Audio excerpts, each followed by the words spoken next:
કમલેશ સોમગીરી ગોસાઈ, હું મારે 16 નંબરમાં મારું કારખાનું હતું.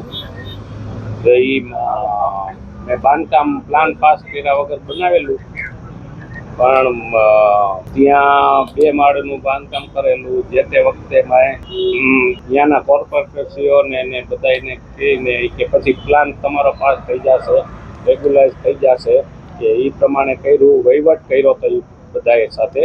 અને હું ભાજપનો સક્રિય મેમ્બર બનાવી દેતો હતો, ભાજપ હારે સંકળાયેલો હતો. તોય પણ માથે રહીને બીજી વાર મેં વહીવટ ન કર્યો, એટલે પછી મારી ઉપર દબાણ કરીને મારું અત્યારે ડિમોલેશન કરાવેલું હતું. મને અમારા કોર્પોરેટરશ્રીઓને ટીપીના ચેરમેન હતા ભૂતકાળે, એને એની હારે વહીવટ કર્યો હતો. 3.5-4 લાખનો કર્યો હતો. અને મને કે બધું રેગ્યુલાઇઝ નહીં થઈ જાય તમારું.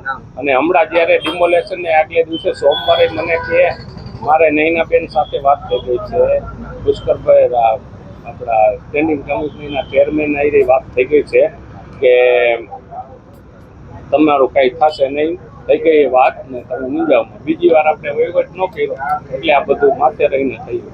વહીવટ કોને કર્યો? કોને નામ આપશો? કોને વાયદો કર્યો હતો? કોને પૈસા લીધા? ક્યારે પૈસા લીધા? મને 2023માં આપણે બાંધકામ કર્યું હતું સાહેબ, ત્યારે બધો વહીવટ થયો હતો. નરેન્દ્રભાઈ દવ હતા. એને શું કર્યું? એને ત્યારે બાંધી દો, કાંઈ વાંધો નહીં, કાંઈ કોઈ નહીં આવે હવે. પણ અત્યારે પાછું બધું બીજી વાર વહીવટ ન થયો એટલે આ બધું થઈ ગયું. કોને વહીવટ ને કેટલો કર્યો? મેં જ કર્યો હતો વહીવટ, એટલે એને પૈસા કોને લીધા? તમે દીધા, પણ કોને લીધા? મેં તો એ કે સાહેબને આપવાના, એટલે મેં કોર્પોરેટરશ્રીને જ આપ્યા હતા. કયા કોર્પોરેટર? નરેન્દ્રભાઈને જ આપ્યા હતા. કેટલા આપ્યા હતા? 4 લાખ. નરેન્દ્રભાઈ દવ કેટલા આપ્યા હતા? 4 લાખ. અરે કોણ કોર્પોરેટર એમાં સમાવેશ? નહીં, અરે એ એક જ હતા.